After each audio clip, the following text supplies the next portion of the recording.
If you'd rather stay home than go to another party where you'll fake interest in conversations that don't matter, this video is for you because culture taught you this is a problem, but modern psychology discovered something completely different. And in this video, you'll understand why this might be one of your greatest strengths, not a flaw. I'll show you the science no one told you and what really happens to people who live this way. Let me start with something no one tells you. The real cost of maintaining many friendships. Each person in your social circle takes something from you. I'm not just talking about time. I'm talking about emotional attention, mental effort, the capacity to be present. And the human brain has a biological limit for this. Anthropologists found we can maintain genuine bonds with a maximum of 150 people. It's called Dunbar's number. But most people try to exceed this limit, forcing relationships the brain simply wasn't built to sustain. The result is constant emotional overload you feel, but can't name. Now think about how it works in practice. You have dozens of people you call friends. But how many truly know you? How many know what keeps you up at 3 in the morning? How many notice when you're pretending to be fine? The reality is, most of these relationships are superficial by necessity. You don't have enough energy to be authentic with everyone, so you distribute an edited version of yourself, a bit here, a bit there, until by day's end you no longer know which version is real. This isn't connection. It's fragmentation. People with few friends don't go through this. They don't split their energy among dozens of faces. They focus on 2, 3, maybe 5 deep bonds, and in those bonds, they can be completely real. No mask, no social theater, no edited version, just complete attention. And when you experience this, when someone truly knows you and still chooses to stay, you understand something most will never feel. Connection isn't about how many know you, it's about who truly knows you. But there's more. When you're not constantly spending emotional strength maintaining superficial relationships, something interesting happens. You start having mental space again. Space to think, to create, to simply exist, without the pressure to answer messages, show up at events, maintain the image. This space, this inner silence, is where you find yourself. It's where you process who you really are, without the constant interference of others' expectations. And that's when something rare emerges, clarity about who you are. Most people build their identity through the reflection they see in others' eyes. They become what friends expect them to be. Funny because the group laughs, serious because someone needs advice, upbeat because the party demands it. And over time, they completely lose track of who they are when no one's watching. This isn't self-discovery. It's social adaptation elevated to self-destruction. But when you have few friends, something shifts. You can't hide in the crowd, can't change masks depending on the group. You're forced to be consistent, to exist as a whole person instead of several fragments. And in that consistency, you discover your true nature. What you truly like, not what the group approves. What you truly think, not what's safe to say. Who you really are when no one's measuring. There's a brutal freedom in this, an honesty that cuts deep but also heals. Because for the first time, you're not living for an invisible audience's approval. You're living for the only person whose opinion truly matters in the end, yourself. For some, living with few friends comes after a kind of social burnout. Maybe they tried being like everyone else, until one day they realized they no longer felt anything authentic. Each new person was another weight, not a presence. Each large group was more noise, not belonging. They weren't living anymore. They were managing expectations, so they quietly gave up. No dramatic announcement, just a slow withdrawal, until the circle shrank to something breathable. But here's what almost no one understands. Having few friends doesn't mean feeling less, doesn't mean not caring. It often means caring too much. Too much about real presence, true meaning, protecting what's sacred. There's something psychologists call emotional ownership. It's the feeling that something belongs deeply to you, an inner space, an energy, a part of who you are.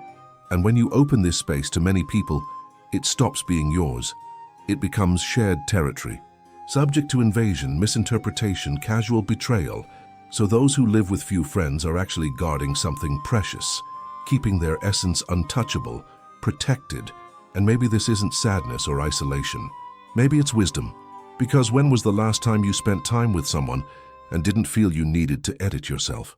When was the last time a conversation didn't require you to measure every word, control every expression? This constant reflex to adjust isn't natural. It's conditioning.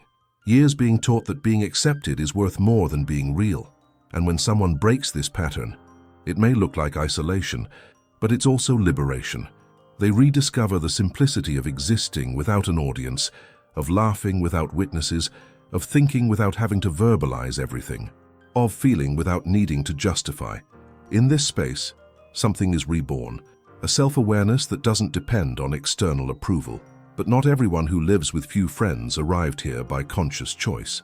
Some carry fear of judgment, rejection, of never being chosen. Modern culture amplified a subtle anxiety, the feeling of being constantly evaluated, even when no one's watching. And for some, this is paralyzing. They pull back not because they don't want connection, but because the risk of exposure seems too high. They prefer the known silence to uncertain judgment. And here's the crucial distinction. There's a difference between who isolates for protection and who chooses few for clarity. The first is fleeing pain, the second is seeking truth. But here's what matters. Both can reach the same place. Because it doesn't matter if you started with fear or wisdom. What matters is what you do with solitude when it arrives. You can let it consume you, convince you you're defective, or you can transform it into self-discovery territory. And in that transformation lies the difference between being alone and being whole. There's a perspective people with few friends develop without realizing. They become observers, not by deliberate choice, but by position. When you're not at the center of the social stage, when you're not constantly trading stories or competing for attention, you start seeing things others miss. You notice patterns, the games people play without admitting, the masks they wear depending on the audience, the exhaustion disguised as enthusiasm. And this observation changes how you understand the world. You realize most social interactions are theater, not out of malice, but survival. People learn that to belong they must perform, be funny when the group wants fun, be serious when someone needs support, be animated when the situation demands. And in this constant process of adaptation, they lose track of who they really are when the curtains close. But those who watch from the edge don't play this game. They see it for what it is. And once you see, you can't unsee. You begin questioning everything. Why people say things they don't mean. Why they laugh at jokes that aren't funny. Why they stay in relationships that drain them. Why they attend events they hate. And in these questions, you find something uncomfortable but real. Most people are performing a version of life they don't even want. When you live with few friends, you don't have the luxury of distributing your attention. You can't be partially present here, partially there, partially everywhere. You're either fully with someone or you're not. And this creates a different type of relationship, one where absence is felt, where your attention carries weight, where being there means something because you're not always there for everyone. This scarcity creates value. Think about it. When someone has 100 friends, your presence is diluted. You're one more in the crowd. But when someone has 3 close friends, you being there matters. Your absence is noticed, your attention is precious because it's not scattered across dozens of people. And this creates relationships with gravity, with depth, with mutual recognition that this bond is rare and therefore worth protecting. It's like having 10 tabs open in the browser at once. Technically, you're doing everything, but in reality, you're not doing anything completely. And this constant fragmentation has a cost. You never dive deep into anything. Every experience is superficial because your attention is always partially elsewhere. People with few friends don't live like this. When they're with someone, they're fully there. There's no mental notification of other social commitments, no list of people to please, just total focus. And this total focus changes the quality of everything. Conversations become richer because you truly listen, not just wait your turn to speak. Moments become more memorable because you were completely inside them, not mentally photographing to share later. You start living in depth instead of breadth. And depth is where meaning lives, it's where real memories form. It's where you feel truly alive, not just busy. There's also a strange peace that comes from not owing your attention to anyone. Most people carry an invisible social debt. That feeling they need to respond to messages, show up at events, keep in touch. And this debt never ends because the more people you have around, the more you owe. People with few friends settled this debt, not out of selfishness but honesty. They realized they can't be truly present for everyone, so they chose to be completely present for few. And in this choice, there's an integrity most never experience. There's a skill people with few friends develop without training. They become masters at recognizing authenticity. When you're not used to social dancing, when you didn't learn to play the subtle games most master, you develop a different detector. You quickly notice who's being real and who's using a well-rehearsed social mask. And once you see this clearly, you can't ignore it anymore. That's why many people with few friends reject connections others would easily accept. Not out of arrogance or perfectionism, but because they feel the difference between someone genuinely interested and someone just filling a social role. Between who wants to know you and who wants an audience. Between who shows up in hard moments and who's only present when it's convenient or fun. This ability to distinguish saves a lot of time and emotional energy. Most people don't have this developed filter. They accept any connection that seems pleasant on the surface. They collect friendships as if quantity compensated for quality, and only realize the mistake when they truly need someone and discover they have 50 contacts but no anchor. People with few friends learned this lesson earlier, or were born with this filter already active. They don't waste time cultivating superficial bonds because they know exactly what happens when you need them. Nothing. And here's what's powerful about this. When you're truly selective, when you only allow people who pass the authenticity filter, something shifts in relationship dynamics. No games, no social politics, no need to manage impressions. You can be completely direct because you know the person on the other side values honesty above social comfort. This is a rare freedom. The freedom to be real without fear of rejection. Because the only people who stayed were those who already accepted you completely. There's a dynamic that happens when you choose few. You're not just limiting who enters your life. You're creating space for real reciprocity. And reciprocity isn't about balancing favors or keeping the score even. It's about knowing that when you show up vulnerable, the person on the other side won't use it against you. It's about trusting that on your worst days, someone will be there not out of obligation, but by genuine choice. Most friendships are asymmetric. One person gives more, the other receives more, and both pretend it's fine until the imbalance becomes unbearable. With few deep bonds, this asymmetry dissolves because there's enough time and attention to notice when something's unbalanced. You see when the friend is giving too much. They see when you're carrying weight alone. And both adjust because the bond matters more than pride. There's also a different loyalty born from this. Not blind loyalty, the kind that makes you defend someone even when they're wrong. It's conscious loyalty. You know the person's flaws, shadows, repeated mistakes, and still choose to stay because you see the whole, not just the convenient parts. And when someone offers you this kind of loyalty back, when they see you completely and don't run, you understand something rare.